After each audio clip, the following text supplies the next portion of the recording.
Et nous sommes en ligne avec Jérôme Viala-Godefroy. Bonjour, vous êtes maître de conférence à Sciences Po Saint-Germain-en-Laye et spécialiste des États-Unis. Merci de prendre quelques minutes pour répondre à nos questions sur France 24. D'abord sur l'enquête, on vient de l'évoquer.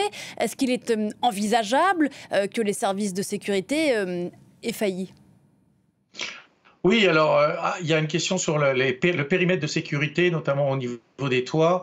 Donc il va y avoir une enquête approfondie à la fois au niveau fédéral et aussi au niveau du Congrès qui a promis de vraiment faire la lumière sur ce qui a pu se passer. Le profil du tueur est assez étonnant. Il n'est pas très présent sur les réseaux sociaux. On voit on ne sait pas finalement si on va réussir même à savoir quelles sont les motivations profondes. Et pourtant, ça sera quelque chose d'important de comprendre. Politiquement maintenant, à propos des conséquences politiques, Donald Trump, on le sait, était déjà quasi incontesté au sein de son parti. Il a acquis depuis samedi une dimension quasi mystique pour ses partisans. Oui, tout à fait. Ça rentre dans un récit qu'il a déjà de héros martyr. Il avait déjà dit que quand il y a eu le raid du FBI, que le FBI cherchait éventuellement à le tuer.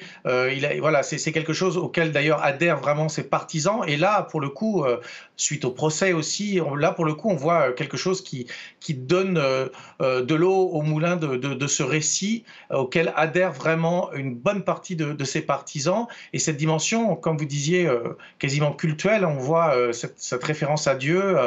Et donc, quand Donald Trump parle d'unité, on va voir ce qui va vraiment se passer. Est-ce que c'est une unité autour des valeurs ou finalement une unité autour de lui-même ? L'unité est un mot qu'il a rarement employé jusqu'ici, celui dont on a la preuve, s'il le fallait encore depuis ce week-end, qu'il a un instinct politique assez extraordinaire, lui qui a compris en une fraction de seconde que ce moment où il a failli perdre la vie était une tribune politique incroyable. Oui, tout à fait. On voit que dès qu'il s'est relevé, il regarde la foule, il lève le poing et dit fight, fight, fight. Donc se battre, il faut se battre.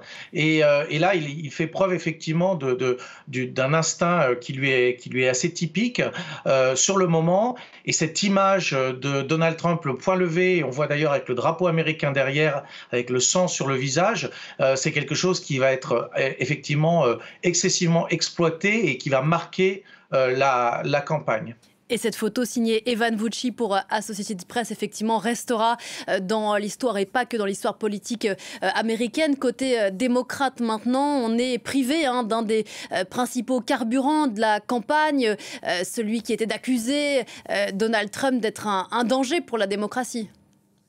Oui, et en plus, on a un Joe Biden qui est quand même affaibli, alors qu'on a un Donald Trump qui est renforcé, puisqu'il apparaît comme quelqu'un qui a survécu, qui est encore plus fort. Et donc là, ça renforce en fait cette opposition entre les deux, ce contraste.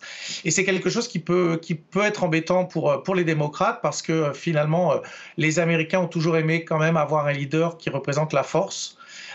Même s'il peut avoir tort sur certaines choses, c'est ce besoin d'un peu de sécurité.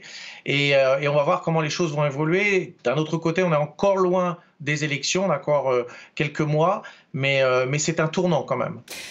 D'ailleurs, Joe Biden a annulé un déplacement au Texas quand Donald Trump, lui, a voulu absolument se rendre quelques heures après la tentative d'assassinat à la convention démocrate, à la convention républicaine, pardon, on en parlait. Ça n'est pas la première fois qu'un responsable politique américain est ciblé. On a bien sûr tous en tête Kennedy. Il y a des dizaines d'autres cas d'assassinat ou de tentatives d'assassinat. Mais est-ce que vous diriez que le type de campagne qu'on vit depuis des mois dans un contexte de massification des armes à feu aux États-Unis, d'une certaine façon, mène inexorablement à ce genre d'événement?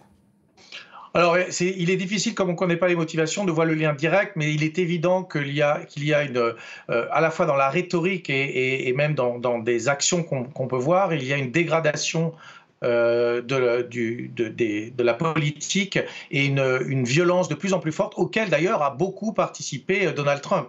D'abord parce qu'il est très pro-armes à feu, et puis ensuite parce qu'il a tenu quand même un discours très clivant. Je rappelle qu'il parle des médias en termes d'ennemis du peuple, par exemple, et il parle des conséquences en fait de l'élection comme étant des questions existentielles. Donc on voit qu'on est vraiment là dans quelque chose qui favorise cette violence. Et cette violence, elle a lieu à tous les niveaux, y compris d'ailleurs au niveau des bulletins de vote, enfin des bureaux de vote, pardon, où beaucoup d'assesseurs ont été menacés au cours des dernières élections. Pour autant, et vous le disiez tout à l'heure, dire que ce qui s'est passé samedi rend inéluctable la victoire de Donald Trump est prématuré? Oui, tout à fait, parce que il peut se passer encore beaucoup de choses. On voit qu'il se passe des choses quasiment tous les jours. On passe souvent d'une actualité à une autre. On pourrait, par exemple, imaginer que si Joe Biden accepte de se retirer au profit de quelqu'un comme Kamala Harris, ça fera à nouveau une sorte de buzz et ça peut redynamiser le camp démocrate. Voilà, mais il y a beaucoup de facteurs qu'on ne connaît pas encore et il va falloir comment les choses évoluent. On va voir aussi comment Donald Trump parle de ce sujet-là. Il a promis de changer son discours jeudi à la convention républicaine dont vous parliez tout à l'heure. On va voir si c'est vraiment un discours d'unité ou finalement une manière d'unifier les gens autour de lui plus qu'autour de l'Amérique et de ses valeurs. C'est un discours important, effectivement, celui de jeudi, celui de Donald Trump à la fin de la convention républicaine qui doit officiellement l'investir. Merci beaucoup d'avoir pris quelques minutes pour répondre à nos questions.